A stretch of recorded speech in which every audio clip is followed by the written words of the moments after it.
வணக்கம். இது வசந்தம் தொலைக்காட்சியின் இரவு நேர பிரதான செய்திகளுடன் நாம் எம் அசீம் அகமது, கிறிஸ்டினா செல்வராஜ். இன்றைய விரிவான செய்திகளுக்கு செல்வதற்கு முன்னர் முதலில் தலைப்புச் செய்திகள்.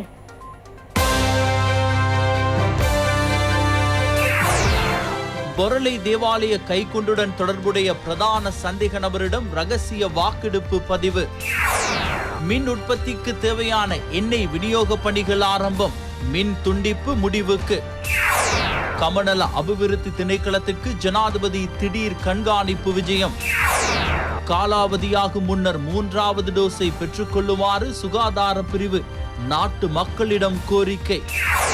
நிதி சபை தீர்மானங்களால் நாட்டின் பொருளாதாரத்திற்கு பல்வேறு நன்மைகள். உலகின் பிரபல்யமான தலைவர்களில் இந்திய பிரதமருக்கு முதலிடம். பொரளை தேவாலயம் ஒன்றில் குண்டொன்று கண்டுபிடிக்கப்பட்ட சம்பவம் தொடர்பில் கைதான சந்தேக நபர்களில் ஒருவர் கொழும்பு நீதிவான் நீதிமன்றில் இன்றைய தினம் வாக்குமூலம் வழங்கினார். கொழும்பு குற்றப்புலனாய்வு பிரிவினரால் கைது செய்யப்பட்ட குறித்த சந்தேக நபர் இன்று பிற்பகல் கொழும்பு மேலதிக நீதிவான் ரஜீந்திர ஜெயசூரிய முன்னிலையில் ஆஜர்படுத்தப்பட்ட போதே குறித்த வாக்குமூலத்தை வழங்கினார். பொரளை ஆனந்த ராஜ கருணா மாவட்டத்தில் உள்ள சகல பரிசுத்தவான்கள் தேவாலயத்திலிருந்து கடந்த 11ஆம் தேதி கைக்குண்டொன்று மீட்கப்பட்டது. இந்த கைக்குண்டு ஆலயத்தில் உள்ள உருவச்சிலை ஒன்றுக்கு அருகில் சூட்சுமமான முறையில் மறைத்து வைக்கப்பட்டது. பொரளை போலீஸ் நிலைய பொறுப்பதிகாரிக்கு கிடைக்கப்பெற்ற தகவலுக்கு அமைய குண்டு அங்கிருந்து மீட்கப்பட்டது. சம்பவம் தொடர்பில் இதுவரை சந்தேக நபர்கள் பலர் கைது செய்யப்பட்டுள்ளதுடன் அவர்கள் நீதிமன்றிலும் ஆஜர்படுத்தப்பட்டனர். சம்பவத்துடன் தொடர்புடைய பிரதான சந்தேக நபர் பாதுகாப்பு அமைச்சினால் பெறப்பட்ட தடுப்பு உத்தரவுக்கு அமைய 90 நாட்களுக்கு தடுத்து வைத்து விசாரணைக்கு உட்படுத்த சந்தர்ப்பம் கிடைத்துள்ளதாக கொழும்பு குற்றப்புலனாய்வு பிரிவு அதிகாரிகள் தெரிவித்துள்ளனர். எனினும் குறித்த பிரதான சந்தேக நபரிடமிருந்து ரகசிய வாக்குமூலம் ஒன்று பெறப்படவுள்ளதால் அவரை இன்றைய தினம் நீதிமன்றில் ஆஜர்படுத்துமாறு போலீசாருக்கு நீதிமன்றம் அறிவித்திருந்தது. இந்நிலையில் சுய விருப்பத்தின் அடிப்படையிலும் எந்தவொரு நபரின் அழுத்தங்களுக்கு உட்படாது வாக்குமூலம் வழங்க சந்தேக நபர் தயாராக இருக்க வேண்டும் என கொழும்பு மேலதிக நீதிவான் தெரிவித்துள்ளார். அவ்வாறு வழங்கப்படும் வாக்குமூலம் சந்தேக நபருக்கு எதிரான சாட்சியாக கையாளப்படுவதற்கும் நேரிடலாம் என நீதிவான் சந்தேக நபரிடம் தெரிவித்தார். தனது இந்த வாக்குமூலம் சுய விருப்பத்தின் அடிப்படையிலேயே வழங்கப்படுவதாக சந்தேக நபர் தெரிவித்தார். மின் பொறியியலாளர்கள் தொழிற்சங்க நடவடிக்கையில் ஈடுபட்ட போதும் நாட்டை நேசிக்கும் மேலும் சிலர் மின்சார சபையில் தொடர்ந்தும் சேவையில் உள்ளதை நிரூபித்துள்ளதாக அமைச்சர் காமினி லொகுகே தெரிவித்துள்ளார். அவர்கள் எந்தவொரு குறைபாடுமின்றி தமது கடமைகளை சரிவர நிறைவேற்றுவதாக அவர் குறிப்பிட்டுள்ளார். எனினும் கனிவள கூட்டுத்தாபனம் வழங்கிய வாக்குறுதிக்கு அமைய மின் உற்பத்திக்கு தேவையான எரிபொருளை பெற்றுக் கொடுத்துள்ளது. இதன் மூலம் மின்வெட்டை அமுல்படுத்துவதற்கு தேவை ஏற்படாது என கனிவள கூட்டுத்தாபனத்தின் தலைவர் சுமித் விஜயசிங்க தெரிவித்துள்ளார். ஒரு சில நாட்களாக நிலவுகின்ற மின் நெருக்கடி காரணமாக கடந்த தினங்களில் இடைக்கிடையே மின் துண்டிப்பு ஏற்பட்டது. மின் உற்பத்திக்கு தேவையான எரிபொருள் கிடைக்காமையினால் ஏற்பட்ட மின்சார நெருக்கடியை தொடர்ந்து பல பகுதி மக்களும் பாதிக்கப்பட்டனர். எவ்வாறாயினும் நேற்று முன்தினத்திலும் மின் உற்பத்திக்கு தேவையான எரிபொருளை வழங்க நடவடிக்கை எடுக்கப்பட்டதுடன் நேற்றைய தினத்திலும் சப்புகஸ்கந்த மின் உற்பத்தி நிலையத்திற்கென 3700 மெட்ரிக் டன் உராய்வு எண்ணெய் வழங்கப்பட்டது. மின்சார சபைக்கு தேவையான எரிபொருளை வழங்குவது தொடர்பில் கடந்த காலங்களில் பல்வேறுபட்ட பேச்சுவார்த்தைகள் இடம்பெற்றன. இதற்கமைய மின்சார சபைக்கு தேவையான உராய்வு எண்ணெய் எதிர்வரும் 22ஆம் தேதி வரை வழங்குவதற்கு இணக்கப்பாடு எட்டப்பட்டது. இதற்கு மேலதிகமாக டீசல் குறித்தும் கோரிக்கை முன்வைக்கப்பட்டது. அதனை வழங்கும் செயற்பாடுகளும் ஆரம்பிக்கப்பட்டுள்ளன. மக்களுக்கு இடையூறு இன்றி மின் விநியோகத்தை வழங்க முடியும் என நாம் நம்புகின்றோம். இன்றைய தினம் மின்வெட்டு இடம்பெறாது என்ற நம்பிக்கை எனக்குள்ளது. எனினும் 100க்கு 100% உறுதியாக கூற முடியாது. நேற்று இடம்பெற்றதை போன்று ஏதாவது ஒரு மின் பிறப்பாக்கியை செயற்படுத்துவதற்கு முடியாமல் போனால் குறிப்பிட்ட காலத்துக்கு மின் துண்டிக்கப்படலாம். எனினும் எண்ணெய் விநியோகத்திலும் மின் உற்பத்தி செயற்பாடுகளிலும் இதுவரை எந்த பிரச்சனையும் பதிவாகவில்லை. இதனால் இன்றைய தினம் மின்வெட்டுக்கு தேவை ஏற்படாது என நாம் நம்புகின்றோம். அத்துடன் பெட்ரோலிய கூட்டுத்தாபனம் வழங்குவதாக உறுதியளித்த 10,000 மெட்ரிக் டன் டீசலை களனி திஸ்ஸ மின் உற்பத்தி நிலையத்திற்கு வழங்க நடவடிக்கை எடுக்கப்பட்டது. இதற்கமே களனி திஸ்ஸ மின் உற்பத்தி கட்டமைப்பில் 3 மின் உற்பத்தி நிலையங்கள் நேற்றிரவு முதல் இயங்கின.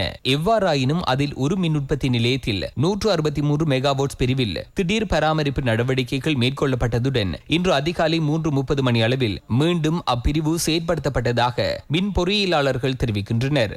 எனினும் மின்சார பொறியியலாளர்கள் ஆரம்பித்துள்ள பணி பகிஷ்கரிப்பு குறித்து இலங்கை மின்சார சபையின் தொகுதி கட்டுப்பாட்டு பிரதான பொறியியலாளர் எரங்க குடாகேவாவிடம் ஊடகவியலாளர்கள் இன்று கேள்வி எழுப்பினர். சட்டப்படி பணிபுரியும் அட்டவணையானது தொடர்ந்தும் அமலில் உள்ளது. பொறியியலாளர் சங்கத்தின் தலைவர் உட்பட அதற்கென செயற்படுகின்ற ஊழியர்கள் இது தொடர்பாக தொடர்ந்தும் பேச்சுவார்த்தைகளை நடத்தி வருகின்றனர். சட்டப்படி பணிபுரிவதனால் பொதுமக்களுக்கு எவ்வித பாதிப்புகளும் ஏற்படாத வண்ணம் இதற்குரிய தீர்வுகளை பெற்றுக் கொள்ள வேண்டும். எமது பிரச்சனைகளை தீர்ப்பதற்காக பொதுமக்களை சிரமத்திற்குட்படுத்தும் எந்தவித நோக்கமும் எமக்கில்லை. பொதுமக்கள் சிரமத்திற்குட்படாதிருக்கும் வகையில் எமது பிரச்சனைகளுக்கு தீர்வு கிடைக்க வேண்டும். நாட்டில் நிலவும் மின்சார நெருக்கடி தொடர்பில் கலந்துரையாடப்படுவதற்கென அமைச்சர் காமினி லொகுகே தலைமையில் இன்றைய தினம் விசேட பேச்சுவார்த்தை ஒன்று இடம்பெற்றது. இந்த பேச்சுவார்த்தையை அடுத்து ஊடகங்களுக்கு கருத்து தெரிவித்த கனியவள கூட்டுத்தாபனத்தின் தலைவர் சுமித் விஜயசிங்க தேவையான அளவு எரிபொருள் வழங்கப்பட்டுள்ளதால் மின் துண்டிப்பை அமுல் செய்வதற்கு தேவை ஏற்படாதென தெரிவித்தார். இந்த பேச்சுவார்த்தை அடுத்து அமைச்சர் காமினி லொகுகேவும் ஊடகங்களுக்கு கருத்து தெரிவித்தார். மின்சார நெருக்கடி இப்போது இல்லை. நேற்று மின் துண்டிக்கப்படவில்லை. எதிர்வரும் நாட்களிலும் மின் துண்டிக்கப்படாது. தற்போது தேவையான எரிபொருள் கிடைக்கப்பெற்றுள்ளது. எமக்கு தேவையான வகையில் மின் விநியோகத்தை வழங்கும் வகையிலேயே செயற்பாடுகள் முன்னெடுக்கப்படுகின்றன. எமக்கு தேவையான கொள்ளளவு இருப்பின் நாம் எண்ணெயை களஞ்சியப்படுத்தி வைத்திருப்போம்.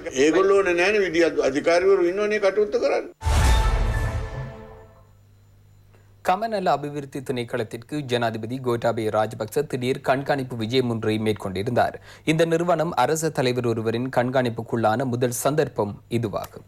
செய்கை நிலங்களை கைவிடுவதற்கான காரணத்தை கண்டறிந்து அங்கு விளைச்சல்களை மேற்கொள்ள நடவடிக்கை எடுக்க வேண்டும் என ஜனாதிபதி இதன்போது தெரிவித்தார்.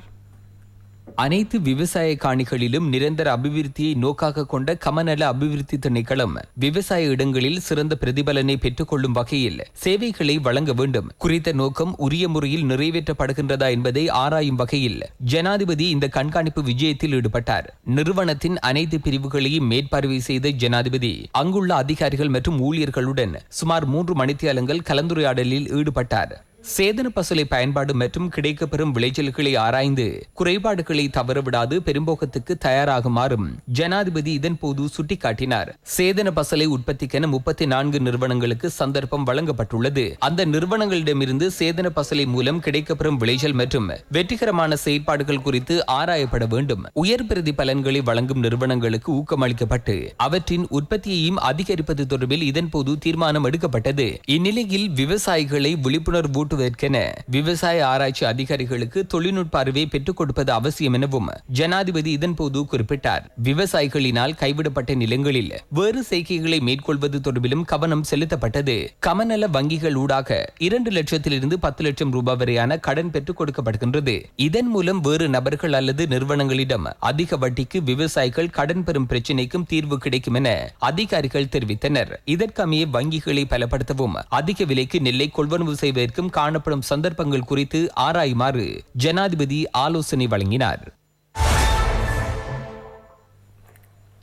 பல மில்லியன் ரூபாவை செலவிட்டு கொரோனாவிலிருந்து மக்களை காப்பாற்றவென கொண்டுவரப்பட்ட பூஸ்டர் தடுப்பூசிகள் காலாவதியாகும் முன்னர் அதனை பெற்றுக் கொள்ளுமாறு சுகாதார தரப்பினர் வலியுறுத்துகின்றனர். நேற்றைய தினத்திலும் 800க்கும் அதிகமான கொரோனா தொற்றாளர்கள் அடையாளம் காணப்பட்டதை அடுத்து நாட்டில் இதுவரை பதிவாகியுள்ள கோவிட் தொற்றாளர்களின் எண்ணிக்கை 6 லட்சத்தை அண்மித்துள்ளது.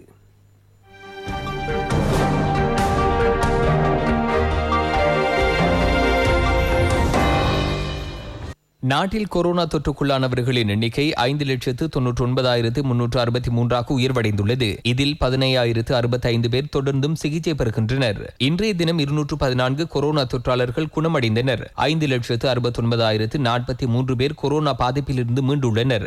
நாட்டில் இதுவரை 15,255 கோவிட் மரணங்கள் பட்டியலிடப்பட்டுள்ளன. கொரோனா தொற்றாளர்களின் எண்ணிக்கை மீண்டும் அதிகரித்துள்ளது. மரணங்களும் அதிகரிக்கின்றன. எமது நாட்டிலும் கொரோனா தொற்றுக்குள்ளானோரின் எண்ணிக்கை உயர்வடைந்துள்ளது. எனினும் கொரோனா மரணங்களில் வீழ்ச்சி காணப்படுகின்றது. கொரோனாவினால் மரணங்கள் அதிகரிக்கும் போது எமது நாட்டு மக்கள் தடுப்பூசி செலுத்துவதற்கு அவதானம் செலுத்துவார்கள். 60 வயதுக்கு மேற்பட்ட தொற்றா நோய் உள்ளவர்கள் கட்டாயம் பூஸ்டர் தடுப்பூசியை பெற்றுக் கொள்ள வேண்டும். இதன் மூலம் கொரோனாவினால் ஏற்படும் மரணங்களை தடுக்கலாம். இந்நிலையில் கோவிட் தடுப்பூசியின் முதல் டோஸை பெற்றுக் கொண்டவர்களின் எண்ணிக்கை 1,63,59,250 அதிகரித்துள்ளது. 1,38,79,863 பேர் தடுப்பூசியின் 2 டோஸ்களையும் பெற்றுள்ளனர். 48,61,472 பேருக்கு பூஸ்டர் தடுப்பூசி ஏற்றப்பட்டுள்ளது. தடுப்பூசிகள் காலாவதியாகுவது குறித்து பதற்றமடைய தேவையில்லை.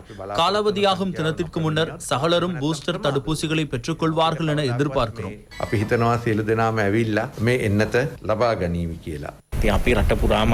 நாடு முழுவதும் பூஸ்டர் தடுப்பூசிகளை பெற்றுக்கொள்வதற்கான சந்தர்ப்பம் ஏற்படுத்தி கொடுக்கப்பட்டுள்ளது. இதுவரை 48 லட்சம் பேரை பூஸ்டர் தடுப்பூசியை பெற்றுள்ளனர். நேற்றைய தினத்தில் 26,000 பேர் மாத்திரமே பூஸ்டர் தடுப்பூசியை பெற்றுள்ளனர். இது குறைந்த வேகமாகவே காணப்படுகிறது. பிப்ரவரி மாதம் ஆரம்பத்தில் குறைந்தபட்சம் 10 மில்லியன் பேராவது பெற்றிருக்க வேண்டும் என உத்தேசித்திருந்தோம். மக்கள் பூஸ்டர் தடுப்பூசி குறித்து ஆர்வம் காட்டுவதில்லை. தொற்றாளர்களின் எண்ணிக்கை படிப்படியாக அதிகரித்தால் தீவிர சிகிச்சை பிரிவுகளில் தொற்றாளர்களை அனுமதிக்க வேண்டி ஏற்பட்டால் மீண்டும் பிப்ரவரி முதல் 2ஆம் வாரங்களில் சிக்கல்கள் ஏற்படலாம். ஜனாதிபதி ஊடக கேந்திர நிலையத்தில் இடம்பெற்ற ஊடக சந்திப்பில் 3வது டோஸை உடனடியாக பெறுவதற்கான முக்கியத்துவம் தொடர்பில் கவனம் செலுத்தப்பட்டது. தடுப்பூசிகளுக்கென நாம் 66 பில்லியனை செலவிட்டுள்ளோம். 42,429 மில்லியன் தடுப்பூசிகள் நாட்டுக்கு கொண்டு வரப்பட்டுள்ளன. 18 மில்லியன் பூஸ்டர் தடுப்பூசிகளும் நாட்டுக்கு வந்துள்ளன. அவற்றுள் 10 மில்லியன் தடுப்பூசிகள் மிஞ்சியுள்ளன.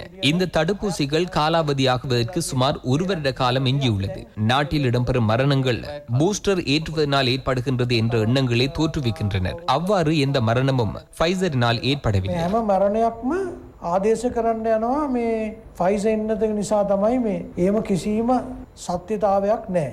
கடந்த 24 மணித்தியாலத்தில் உலகம் முழுவதும் புதிதாக 36,11,267 கோவிட் தொற்றாளர்கள் அடையாளம் காணப்பட்டுள்ளனர். குறித்த காலப்பகுதியில் 9,218 கொரோனா மரணங்கள் பதிவாகியுள்ளன. நேற்றைய தினம் அமெரிக்காவிலே அதிக அளவு தொற்றாளர்களும் மரணங்களும் பட்டியலிடப்பட்டுள்ளன. இதற்கமைய உலகம் முழுவதும் இதுவரை 34,35,72,515 கோவிட் தொற்றாளர்கள் அடையாளம் காணப்பட்டுள்ளனர். 55,95,283 கொரோனா மரணங்கள் உலகம் முழுவதும் சம்பவித்துள்ளமை குறிப்பிடத்தக்கது.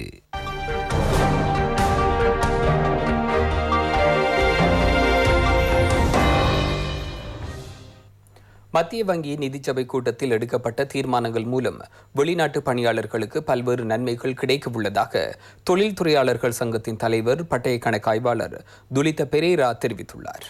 இதன் மூலம் இலங்கை பொருளாதாரத்திற்கு பாரிய பிரதிபலன்கள் கிடைக்கும் எனவும் அவர் சுட்டிக்காட்டியுள்ளார். நாட்டின் பொருளாதாரத்தில் நேரடியாக தாக்கம் செலுத்தும் தீர்மானங்கள் சில மத்திய வங்கியின் நிதி சபையினால் எடுக்கப்பட்டுள்ளன. இதற்கமைய மத்திய வங்கியின் நிலையான வைப்பு வசதிகளின் வட்டி வீதம் மற்றும் நிலையான வைப்புகளின் மூலம் கிடைக்கப்பெறும் கடன்களின் வட்டி வீதம் மாற்றியமைக்கப்பட்டுள்ளன.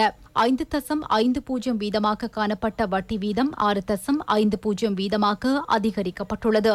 இந்நிலையில் வெளிநாட்டு பணியாளர்களின் பணம் அனுப்பும் ஊக்கத்திட்டத்தின் கீழ் $1 $2 ஊக்கத்தொகை மேலதிகமாக வழங்கப்பட்ட $8 மேலதிக கொடுப்பனவு எதிர்வரும் ஏப்ரல் மாதம் 30ஆம் தேதி வரை நீடிக்கப்பட்டுள்ளது. எதிர்வரும் பிப்ரவரி மாதம் 1ஆம் தேதியிலிருந்து அமுலுக்கு வரும் வகையில் அனுமதி பத்திரம் பெற்ற வங்கி மற்றும் ஏனைய சட்ட ரீதியான முறைகளின் மூலம் பணம் அனுப்பும் போது வெளிநாட்டு பணியாளர்களிடமிருந்து அறவிடப்படும் செலவு கட்டணம் ஒரு கொடுக்கல் வாங்கலுக்கென $1000 வீதம் மீள வழங்கப்படும். வெளிநாட்டு பணியாளர்களின் உழைப்பு பணம் மற்றும் ரூபாவின் வைப்புக்கென அதிக வட்டி வீதத்தை அறிமுகப்படுத்தவும் தீர்மானிக்கப்பட்டுள்ளது. வெளிநாட்டு பணியாளர்களுக்கு $1 $8 ஊக்கத்தொகை வழங்கப்படுவதன் மூலம் அதிக பிரதிலாபங்கள் கிடைக்கப்பெறும் என பட்டய கணக்காளர் துலித்த பெரேரா தெரிவித்துள்ளார். இந்நிலையில் தமது சங்கத்தின் சார்பில் மத்திய வங்கி ஆளுநரிடம் 13 விடயங்களுக்கான யோசனைகளும் வழங்கப்பட்டுள்ளதாக அவர் குறிப்பிட்டார். இலங்கையின் பொருளாதாரத்தை இந்து சமுத்திரத்தில் பிரதான கேந்திர நிலையமாக மாற்ற முடியும் என கொரிய சபாநாயகர் பார்க் பயோங் சியூக் தெரிவித்துள்ளார். சிறந்த ஆங்கில அறிவை கொண்டுள்ள இலங்கையின் இளைஞர் தொழிற்படை அணிக்கு தென்கொரியாவில் கல்வி மற்றும் தொழிற்பயிற்சி துறைகளில் சந்தர்ப்பங்கள் காணப்படுவதாக தென்கொரிய சபாநாயகர் தெரிவித்துள்ளார். பிரதமர் மஹிந்த ராஜபக்ச மற்றும் வெளிவிவகார அமைச்சர் பேராசிரியர் GL பீரிஸ் ஆகியோருடனும் தென்கொரிய சபாநாயகர் கலந்துரையாடலில் ஈடுபட்டார். தென்கொரிய தேசிய சபையின் சபாநாயகர் பார்க் பயோன் சியுக் அலரி மாளிகையில் பிரதமர் மஹிந்த ராஜபக்சவை நேற்றைய தினம் சந்தித்தார். சுமார் 10 வருடங்களின் பின்னர் தென்கொரிய சபாநாயகர் ஒருவர் இலங்கைக்கு வருகை தந்துள்ள முதல் சந்தர்ப்பம் இதுவாகும். இலங்கையர்களுக்கென காணப்படும் வேலைவாய்ப்புகளின் எண்ணிக்கையை அதிகரிப்பது தொடர்பில் கவனம் செலுத்துமாறு பிரதமர் இதன்போது தென்கொரிய சபாநாயகரிடம் கோரிக்கை விடுத்தார். இந்நிலையில் உயர்தர பாடநெறிகளில் கொரிய மொழியை உள்ளீடு செய்தமை தொடர்பில் தென்கொரிய சபாநாயகர் பிரதமருக்கு நன்றி தெரிவித்தார். ஒரு காலகட்டத்தில் இலங்கையில் அதிக முதலீடுகளை மேற்கொண்ட நாடாக தென்கொரியா காணப்பட்டது. மீண்டும் அவ்வாறான முதலீட்டு சந்தர்ப்பங்களை பெற்றுக் கொள்வதே அரசாங்கத்தின் நோக்கமென பிரதமர் குறிப்பிட்டார். காலநிலை மாற்றம் மற்றும் புதுப்பிக்கத்தக்க சக்தி வளம் ஆகிய துறைகளில் இரு நாட்டுக்கும் இடையிலான உறவுகளை மேம்படுத்தும் யோசனை கொரிய சபாநாயகரினால் இதன்போது முன்வைக்கப்பட்டது. வறுமை நாடாக இருந்து பொருளாதாரத்தில் பாரிய முன்னேற்றமடைந்த கொரியாவை பின்பற்றி அபிவிருத்தி முன்மாதிரிகளை கையாள்வதனூடாக இலங்கை இந்து சமுத்திரத்தில் சிறந்த பொருளாதார மத்திய நிலையமாக மாறும் என கொரிய சபாநாயகர் குறிப்பிட்டார். குறித்த சந்தர்ப்பத்தில் அமைச்சர்களான நிமல் சிறிபாரடி சில்வா, நாமல் ராஜபக்ஷ உட்பட ராஜாங்க அமைச்சர்களான பிரியங்கர ஜெயரட்ன, சீதா அரம்பே போல தாரக பாலசூரியா ஆகியோரும் கலந்து கொண்டவை குறிப்பிடத்தக்கது. இலவசமாக வழங்கப்படுகின்ற வைத்திய திடீர் விபத்து காப்புறுதி கலைஞர்களுக்காக வழங்கக்கூடிய மிகச்சிறந்த அன்பளிப்பாகும் என பிரதமர் மஹிந்த ராஜபக்ச தெரிவித்துள்ளார். கலைஞர்களின் படைப்பாற்றல்களினால் வரலாறு ஒளி பெற்றதாகவும் பிரதமர் அங்கு தெரிவித்தார். கலைஞர்களுக்கான காப்புறுதி வழங்கும் நிகழ்வில் கலந்து கொண்ட போதே பிரதமர் மஹிந்த ராஜபக்ஷ இவ்விடயத்தை குறிப்பிட்டுள்ளார். கலைஞர்களுக்கு காப்புறுதி பத்திரம் வழங்கும் நிகழ்வு பிரதமர் தலைமையில் இடம்பெற்றது. தேசிய பாரம்பரிய கலை நிகழ்ச்சிகள் மற்றும் கிராமிய ஊக்குவிப்பு ராஜாங்க அமைச்சின் உத்தியோகபூர்வ இணையதளமும் இதன்போது ஆரம்பித்து வைக்கப்பட்டது. அத்துடன் கலைஞர்கள் தொடர்பான தரவுத்தளமும் ஆரம்பித்து வைக்கப்பட்டது. இதன்போது ராஜாங்க அமைச்சர் விதுர விக்ரமநாயக்க உள்ளிட்ட தரப்பினர் கலந்து கொண்டனர். ஜனாதிபதி கோட்டாபய ராஜபக்ச பாராளுமன்றத்தில் முன்வைத்த அரசாங்கத்தின் கொள்கை பிரகடனம் தொடர்பில் 3 நாட்களாக இடம்பெற்ற விவாதம் இன்று நிறைவடைந்தது. இன்றைய விவாதம் ஆரம்பமாகுவதற்கு முன்னர் எதிர்க்கட்சிக்கு ஒதுக்கப்பட்ட காலத்தை கட்சியின் உறுப்பினர்களுக்கிடையில் பகிர்ந்து கொள்வது தொடர்பில் முரண்பாடு ஏற்பட்டது. பாராளுமன்றத்தின் சம்பிரதாயங்களுக்கு மதிப்பளிக்காத சூழல் உருவாகியுள்ளதாக ஐக்கிய தேசிய கட்சியின் தலைவர் பாராளுமன்ற உறுப்பினர் ரணில் விக்ரமசிங்கே இதன்போது தெரிவித்தார். பாராளுமன்றத்தில் எதிர்க்கட்சிகளுக்கு வழங்கப்பட்ட காலத்தில் ரணில் விக்ரமசிங்கவுக்கான காலம் குறைக்கப்பட்டுள்ளதென பத்திரிகையில் எழுதப்பட்டுள்ளது. இந்த பத்திரிகை ஆசிரியர் விடயங்களை ஆராயாது எழுதியுள்ளார். முன்னாள் பிரதமருக்கு நேற்றைய தினம் 20 நிமிடங்கள் வழங்கப்பட்டன.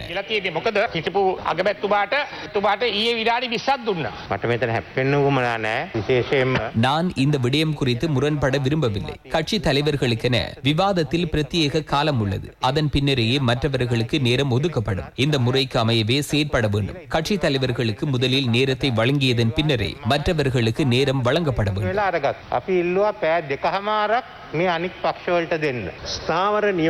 நிலையற் கட்டளைகளில் கட்சி தலைவர்களுக்குரிய விசேடத்துவங்கள் என சில விடயங்கள் ஏற்றுக்கொள்ளப்பட்டுள்ளன. முன்னாள் பிரதமரின் கருத்தை நான் ஆமோதிக்கின்றேன். கட்சி தலைவர் என்ற ஒரு விடயம் நிலையற் கட்டளையில் ஒரு பிரிவாக காணப்படுகின்றது. அனைவரும் இதற்கு இணங்கியுள்ளார்கள். அதனை நடைமுறைப்படுத்தும் போது முக்கியமான விவாதங்களில் கட்சி தலைவருக்கு தேவையான நேரத்தை வழங்குவது நியாயமானதொரு கோரிக்கையாகும்.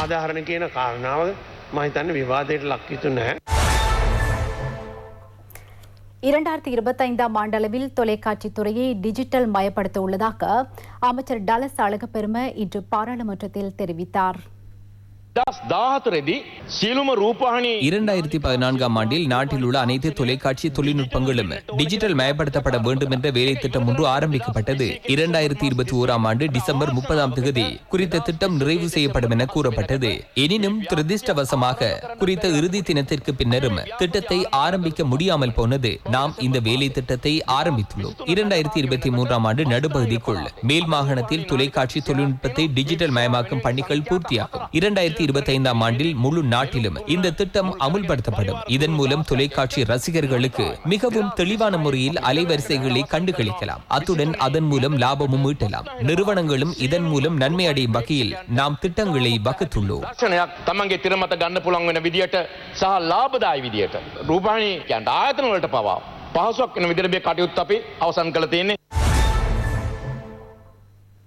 உலகில் சுற்றுலாவுக்கு தகுதியான 10 நாடுகளில் இலங்கையும் உள்ளடக்கப்பட்டுள்ளதாக ராஜாங்க அமைச்சர் டிபி சாணக்க தெரிவித்துள்ளார்.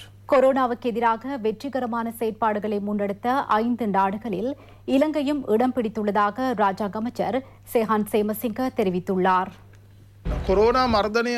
கொரோனாவுக்கு எதிராக சிறப்பாக செயற்பட்ட 5 நாடுகளில் இலங்கையும் இடம்பெற்றிருப்பது நாம் அடைந்த வெற்றியாகும். 16 வயதுக்கு மேற்பட்டவர்களில் 100க்கு 100% நாம் தடுப்பூசி ஏற்றியுள்ளோம். முழு உலகத்துடன் ஒப்பிடுகையில் குறைந்தபட்சம் தடுப்பூசியின் ஒரு டோஸினை மாத்திரம் பெற்றவர்களின் எண்ணிக்கை 100க்கு 60.2% காணப்படுகிறது. நாம் நாட்டின் சனத்தொகையில் 100க்கு 85% அதிகமானோருக்கு தடுப்பூசியின் 2 டோஸ்களையும் வழங்கியுள்ளோம். 3வது டோஸ் வழங்கும் பணிகளும் ஆரம்பிக்கப்பட்டுள்ளன. தொற்றிலிருந்து மக்களை காப்பாற்றுவதற்கு அரசாங்கம் முயற்சிகளை எடுக்கும் சந்தர்ப்பத்தில் எதிர்க்கட்சிகள் அந்த விடயத்தை அவநம்பிக்கையை தோற்றுவிக்கும் விதத்தில் செயற்படுகின்றன. பல்வேறு எதிர்மறையான கருத்துக்களின் மத்தியிலும் நாம் சவாலை வெற்றி கொண்டுள்ளோம். தடுப்பூசி வேலை திட்டத்திற்கு முன்னுரிமை வழங்கி சுகாதார ரீதியாக நாட்டை பாதுகாப்பதற்கு ஜனாதிபதி முன்னுரிமை வழங்கியுள்ளார். டிராவல் ட்ரையாங்கிள், CNN டிராவல் போன்ற பிரதான நிறுவனங்கள் உலகில் சுற்றுலா செல்வதற்கு சிறந்த 10 நாடுகளின் பட்டியலில் இலங்கையையும் உள்ளடக்கியுள்ளன. சுற்றுலா செல்வதற்கு முதற்தர நாடாக இலங்கையை டிராவல் ட்ரையாங்கிள் பெயரிட்டுள்ளது. நாம் தேசிய பாதுகாப்பையும் பலப்படுத்தியுள்ளோம். சுகாதார பாதுகாப்பையும் வலுப்படுத்தியுள்ளோம். இதனால் சுற்றுலாத்துறையில் அபிவிருத்தி ஏற்பட்டுள்ளது. டிசம்பர் மாதத்தில் நாளொன்றில் 3000 முதல் 5000 வரையான சுற்றுலா பயணிகள் நாட்டிற்கு வருகை தந்துள்ளனர். விமான நிறுவனங்களும் இலங்கைக்கான சேவைகளை அதிகரித்துள்ளன. ஸ்ரீலங்கன் விமான நிறுவனம் முதல் தடவையாக கடந்த டிசம்பர் மாதம் பாரிய லாபம் ஈட்டும் நிறுவனமாக மாறியது. $400 மில்லியன் அமெரிக்க டாலர் பெறுமதியான முதலீடுகள் நாட்டிற்கு கிடைக்கப்பெற்றுள்ளன. ஸ்ரீலங்கன் ගුවන් සමාගම පළවෙනි වතාවට දෙසැම්බර් මාසයේ ලාභ ලබන තත්ත්වයට ඇවිල්ලා තියෙනවා. ඩොලර් මිලියන 400ක ආයෝජන මේ වෙනකොට ඇවිල්ලා තියෙනවා. இந்நிலையில் விமானங்களுக்கு போதுமான எரிபொருள் இல்லை என்ற போலி பிரச்சாரங்களுக்கும் ராஜாங்க அமைச்சர் டிபி சாணக்க இதன்போது பதில் வழங்கினார். ஸ்ரீலங்கன் விமான நிலையத்திற்கு தேவையான எரிபொருள் இல்லை என போலி பிரசாரங்கள் பரப்பப்படுகின்றன. இலங்கையில் விமானத்துறை மீது எந்த ஒரு அழுத்தங்களும் இல்லை. சுற்றுலாத்துறை ஊடாக கடந்த டிசம்பர் மாதத்தில் மாத்திரம் எமக்கு நேரடியாக $100 மில்லியன் அமெரிக்க டாலர் கிடைக்கப்பெற்றுள்ளது. මිලියන 6කට ආසන්න ප්‍රමාණයක් ලැබිලා තියෙනවා මේ ඍජුවමනේ. முன்னாள் அமைச்சர் பாட்டாளி சம்பிக்க ரணவக் உள்ளிட்ட 3 எதிரான வழக்கின் மேலதிக சாட்சி விசாரணைகளை பிப்ரவரி 18 ஆரம்பிக்குமாறு கொழும்பு மேல் நீதிமன்றம் உத்தரவிட்டது. 2016ஆம் ஆண்டு ராஜகிரிய பகுதியில் இளைஞர் ஒருவரை விபத்துக்குள்ளாக்கி சாட்சியங்களை மறைத்தமையே அவருக்கு எதிரான குற்றச்சாட்டாகும். இவ்வழக்கு இன்று விசாரணைக்கு எடுத்துக் கொள்ளப்பட்ட போது பாட்டாளி சம்பிக்க ரணவக்கவும் நீதிமன்றத்தில் முன்னிலையாகியிருந்தார். இதன்போது அவர் வைத்திய அறிக்கையொன்றையும் தாக்கல் செய்தார். இது தொடர்பாக குறித்த வைத்தியரின் வாக்குமூலம் ஒன்றை பெற்றுக் கொள்ளுமாறு உத்தரவிடப்பட்டது. அவரது வாக்குமூலத்திற்கமைய பாட்டாளி சம்பிக்க ரணவக்கவுக்கு சுமார் 1 மாத காலம் சிகிச்சை பெற்றுக் கொள்ள வேண்டியிருப்பதாக தெரிவிக்கப்பட்டுள்ளதாக பிரதி சொலிசிட்டர் ஜெனரல் திலீப் பீரிஸ் தெரிவித்தார். குறித்த வைத்திய அறிக்கையை வழங்கிய சந்தர்ப்பத்தில் தனக்கு 11ஆம் திகதி வழக்கு விசாரணையொன்று காணப்படுவதாக குறிப்பிடப்பட்டிருக்கவில்லை எனவும் சாதாரண நபர் ஒருவருக்கு இவ்வாறான வைத்திய அறிக்கையை பெற்றுக்கொள்ள முடியாதெனவும் திலீப் பீரிஸ் தெரிவித்தார். இதற்கமைய இந்நடவடிக்கையானது வழக்கை ஒத்திவைப்பதற்கான நோக்கில் மேற்கொள்ளப்பட்ட செயற்பாடென அவர் குற்றம் சாட்டினார். கொழும்பு பிரதம வைத்திய உத்தியோகத்தர் சம்பிக்க ரணவக்க குறித்து மேற்கொண்ட 10 வைத்திய பரிசோதனைகளின் போதும் அவரது சுகாதார நிலை சாதாரணமாக காணப்படுவதாகவே தெரிவித்திருந்தார். இதனால் இந்நடவடிக்கையானது வழக்கை ஒத்திவைத்துக் கொள்வதற்காக மேற்கொள்ளப்பட்ட செயற்பாடென திலீப் பீரிஸ் சுட்டிக்காட்டினார். இதற்கமைய வழக்கு விசாரணைகள் முடிவடையும் வரை பிரதிவாதியை விளக்கமறியலில் வைக்கவோ அல்லது வழக்கை நாள்தோறும் விசாரணைக்கு எடுத்துக் கொள்ளவோ வேண்டும் எனவும் அவர் மேலும் தெரிவித்தார். எவ்வாறாயினும் பிரதிவாதியின் சட்டத்தரணி இவ்விடயங்களை நிராகரித்து கருத்துக்களை முன்வைத்தார். பின்னர் இரு தரப்பினதும் இணக்கப்பாட்டின் பேரில் மேலதிக சாட்சியங்களை எதிர்வரும் 18 மற்றும் 23 ஆகிய தினங்களில் விசாரணைகளுக்கு எடுத்துக் கொள்ளுமாறு நீதிமன்றம் உத்தரவிட்டது. இதேவேளை நீதிமன்ற நடவடிக்கைகளின் பின்னர் ஊடகங்களுக்கு கருத்து தெரிவித்த பாட்டாளி சம்பிக்க ரணவக்க தான் ஒருபோதும் நீதிமன்ற நடவடிக்கைகளை புறக்கணிக்கவில்லை என தெரிவித்தார். நாம் ஒருபோதும் நீதிமன்ற நடவடிக்கைகளை புறக்கணிக்கவில்லை. நாம் அமைச்சுகளில் பதவிகளை வகித்துள்ளோம். ஊடகங்களின் ஊடாக சேறு பூசுவதற்கு இவ்வாறு முயற்சிக்கப்படுகின்றது. எதிர்வரும் சிறுபோகத்தில் இராணுவத்தினரது பங்களிப்புடன் விவசாய உற்பத்திகளை மேற்கொள்வதே அரசாங்கத்தின் நோக்கம் என மட்டக்களப்பு மாவட்ட அரசாங்க அதிபர் கணபதி பிள்ளை கருணாகரன் தெரிவித்துள்ளார். மட்டக்களப்பு மண்முனை வடக்கு பிரதேச செயலகத்தில் இன்று இடம்பெற்ற பசுமை சேலணி பயிற்சி பட்டறையில் கலந்து கொண்ட போதே அவர் இவ்வாறு கருத்து தெரிவித்தார். பசுமை சேலணி திட்டத்தின் கீழ் மாவட்டத்தின் விவசாய திணைக்களம் மற்றும் கமநல அபிவிருத்தி திணைக்கள உத்தியோகத்தர்கள் இச்செயலமர்வில் கலந்து கொண்டனர். ஜனாதிபதியின் சுபீட்சத்தின் நோக்கு கொள்கைக்கு அமைவாக நாடெங்கும் பசுமை சேலணி நிகழ்ச்சி திட்டம் முன்னெடுக்கப்படுகின்றமை குறிப்பிடத்தக்கது. எல்லாருமாக சேர்ந்து விவசாயிகளோட உற்பத்தியை பெருக்கி அரசாங்கத்தின் கொள்கை அடைய வேண்டும். ராணுவத்தையும் பயன்படுத்தி எங்களுக்கு எல்லாம் ஒருங்கிணைப்பை மேற்கொண்டு சில உதவிகளை வழங்கி உடனடியாக அவர்களையும் சில சேதன பசலை உற்பத்தியில் ஈடுபடுத்தி இதை வெற்றி காணலாம் என்ற நோக்கத்திலே அரசாங்கம் இந்த நடவடிக்கையில் இறங்கியுள்ளது. உணவு பாதுகாப்பு, சுகாதார பாதுகாப்பு, நாட்டின் பாதுகாப்பு எல்லாமே முக்கியம். அளவுக்கு அதிகமாக விளைஞ்சாலும் பரவாயில்லை, உணவு பற்றாக்குறை இருக்கக்கூடாது. அதுக்காக தான் அந்த சப்சிடியை வழங்கினோம். சிறுபோகத்திலே அவ்வகையான தடங்கல்கள் இல்லாமல் மட்டக்களப்பு மாவட்டத்திலே கிட்டத்தட்ட 33,700 ஏக்கர் செய்ய இருக்கின்றோம். பேராசிரியர் அல்லாமா எம்.எம். உவைஸின் நூற்றாண்டு விழாவும் விசேட ஞாபகார்த்த முத்திரை வெளியீடும் அண்மையில் இடம்பெற்றது. தென்கிழக்கு பல்கலைக்கழகத்தின் மொழித்துறை பிரிவின் ஏற்பாட்டில் பேராசிரியர் அல்லாமா எம்.எம். உவைஸின் நூற்றாண்டு விழா பண்டார்நாயக்க ஞாபகார்த்த மாநாட்டு மண்டபத்தில் தென்கிழக்கு பல்கலைக்கழக உபவேந்தர் பேராசிரியர் ரமீஸ் அபூபக்கர் தலைமையில் இடம்பெற்றது. கல்வி உயர்கல்வி அமைச்சர் தினேஷ் குணவர்தன இதில் பிரதம அதிதியாக கலந்து கொண்டார். தபால் மா அதிபரினால் பேராசிரியர் உவைஸின் நூற்றாண்டு ஞாபகார்த்த நினைவு முத்திரையும் முதல் நாள் தபாலுரையும் அமைச்சர் தினேஷ் குணவர்தனவிடம் இதன்போது கையளிக்கப்பட்டது. அத்துடன் பேராசிரியர் உவைஸ் பற்றி தென்கிழக்கு பல்கலைக்கழகம் வெளியிட்ட மேற்கசி எனும் சிறப்பு நூலும் வெளியிட்டு வைக்கப்பட்டது. பேராசிரியரின் புதல்வர்களுக்கும் இந்நூலின் பிரதிகள் வழங்கப்பட்டன. முன்னாள் அமைச்சர் A.H.M. ஃபௌசி, பாராளுமன்ற உறுப்பினர் மர்ஜான் ஃபலீல், பேராசிரியர்கள், புத்திஜீவிகள் என பலரும் இதில் கலந்து கொண்டனர். இத்துடன் வசந்தத்தின் இரவு நேர பிரதான செய்தி அறிக்கை நிறைவடைகின்றது. எமது அடுத்த பிரதான செய்தியினை நாளை மதியம் 1 மணிக்கு எதிர்பாருங்கள். வணக்கம்.